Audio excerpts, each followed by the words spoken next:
Bapak dan Ibu Yosua, saya sangat memahami perasaan Bapak dan Ibu.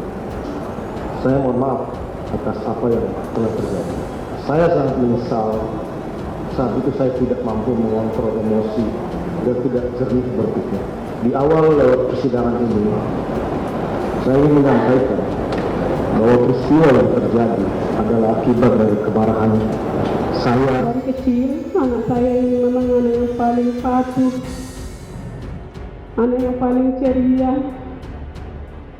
anak yang selalu menggemaskan kepada siapapun. Sebagai ibu seorang pendidik, memang selalu saya sarankan anak saya agar berbuat baik dimanapun berada. Tapi anakku dihabisi, anakku dirampas dengan sadisnya. Saya katakan yang keluarga tahu ya, khususnya ibunya, adiknya, dan juga ayahnya, dan kakak dan adiknya yang perempuan, yang mereka tahu adalah Bapak Sambo ya dan Ibu Putri itu sangat menyayangi Joshua, sudah dianggap seperti anaknya sendiri. Lalu adiknya almarhum itu diberikan uang, sering diberikan uang, bahkan diberikan dompet Pedro dan dijanjikan akan dipindahkan ke Jambi.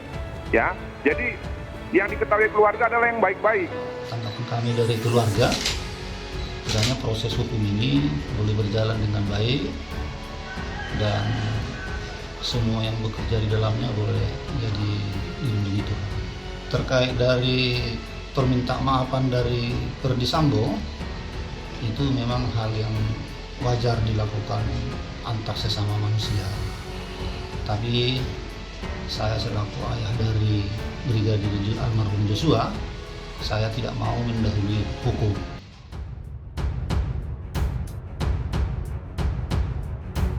Ferdy Sambo ungkap alasan menembak di hadapan orang tua Brigadir J. Terdakwa kasus dugaan pembunuhan berencana Brigadir Yosua, Ferdy Sambo mengungkap alasan dirinya melakukan pembunuhan di hadapan kedua orang tua Brigadir Yosua. Hal tersebut ia sampaikan dalam persidangan di PN Jakarta Selatan Selasa 1 November 2022 kemarin. Mulanya, Ferdy Sambo sempat mengungkapkan penyesalannya karena telah membunuh Brigadir Yosua. Ia juga sempat memohon maaf pada kedua orang tua Yosua. Namun Ferdy Sambo berubah menjadi sangat marah dan melotot kedua orang tua Brigadir J dan mengungkapkan alasannya melakukan perbuatan itu. Hadir di sidang penampilan Susi RT Ferdy Sambo dan Baradae jadi sorotan jaksa. Jaksa penuntut umum menyoroti penampilan asisten rumah tangga Ferdy Sambo dan Putri Chandrawati yakni Susi saat hadir di persidangan.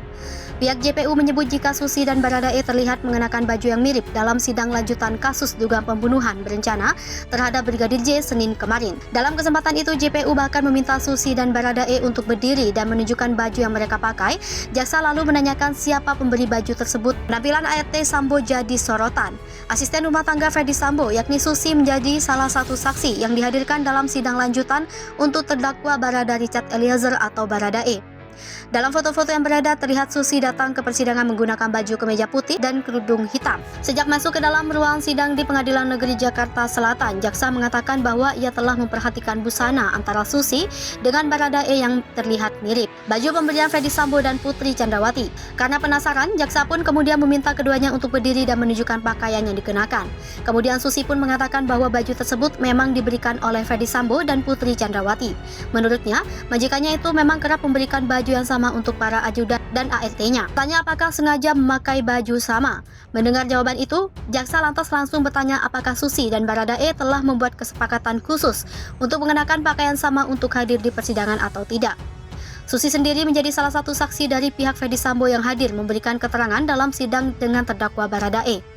Dalam perkara ini, Baradae didakwa melakukan pembunuhan berencana terhadap Brigadir Nofriansah Yosua Huta Barat atau Brigadir J. Dalam perkara ini, Baradae didakwa melakukan pembunuhan berencana terhadap Brigadir Nofriansah Yosua Huta Barat atau Brigadir J di rumah dinas Ferdy Sambo, Kompleks Polri Duren 3 Jakarta Selatan pada 8 Juli 2022 lalu. Ferdy Sambo ke ayah ibu Yosua, "Saya salah, saya akan bertanggung jawab." Mantan Kadif Propam Polri Ferdy Sambo meminta maaf di hadapan orang tua Brigadir Yosua Huta Barat. Sambo menyatakan siap bertanggung jawab atas perbuatannya. Dia mengaku sangat menyesal. Sambo menyebut peristiwa pembunuhan Yosua terjadi akibat kemarahannya. Ferdy Sambo dan Putri didakwa pembunuhan berencana. Ferdy Sambo didakwa melakukan pembunuhan berencana terhadap Brigadir Yosua Huta Barat. Perbuatan itu dilakukan bersama-sama dengan Richard Eliezer Pudihang Lumiu, Putri Chandrawati, Ricky Rizal Wibowo, dan Kuat Ma'ruf. Ferdy Sambo diadili dengan pasal 340 KUHP, subsidiar pasal 338 KUHP, junto pasal 55 ayat 1 ke 1 KUHP. Ferdy Sambo juga didakwa merintangi penyidikan dalam kasus pembunuhan Yosua. Ferdy Sambo didakwa dengan Undang-Undang Nomor 19 Tahun 2016 tentang perubahan atas Undang-Undang Nomor 11 Tahun 2008 tentang informasi dan transaksi elektronik dan KUHP. Elektabilitas Nasdem malah melorot usai deklarasikan Anies. Demokrat justru salib Gerindra. Elektabilitas Partai Nasdem masih terus mengalami penurunan usai resmi mendeklarasikan Anies Baswedan sebagai calon presiden untuk Pilpres 2024 mendatang. Data tersebut berdasarkan survei Pollmetrics Indonesia. Dukungan terhadap Nasdem turun setelah keputusan Rakernas Nasdem yang memutuskan untuk mengusung Anies Baswedan menjadi salah satu capres. Setelah dukungan kian mengerucut terhadap Anies, elektabilitas Nasdem kini menjadi sebesar 3,1%. Sebaliknya, Demokrat mengalami lonjakan signifikan usai deklarasi pencapresan Anies Baswedan. Elektabilitas Demokrat naik menjadi 11,3% dan berhasil menggeser posisi Gerindra.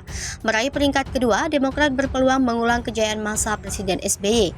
Dalam upaya menggalang koalisi dan mengusung pasangan Capres-Cawapres, partai-partai politik berharap dapat kuatel efek. Harapannya, figur Capres atau Cawapres yang didukung bisa menambah perolehan suara partai pada pemilu legislatif. Hal itu tampak pada alotnya negosiasi partai-partai yang berencana mengusung Anies hingga rencana koalisi tak kunjung terwujud. Dari sejumlah usulan nama kader PKS, mantan Gubernur Jawa Barat Ahmad Heriawan makin menggugat. Demokrat mengajukan Agus Harimurti Yudhoyono, sedangkan Nasdem menggodok nama-nama seperti Andika Perkasa dan Khofifah Indar Parawansa. Jika koalisi gagal terbentuk, diprediksi Anies tidak akan memperoleh tiket untuk berlaga.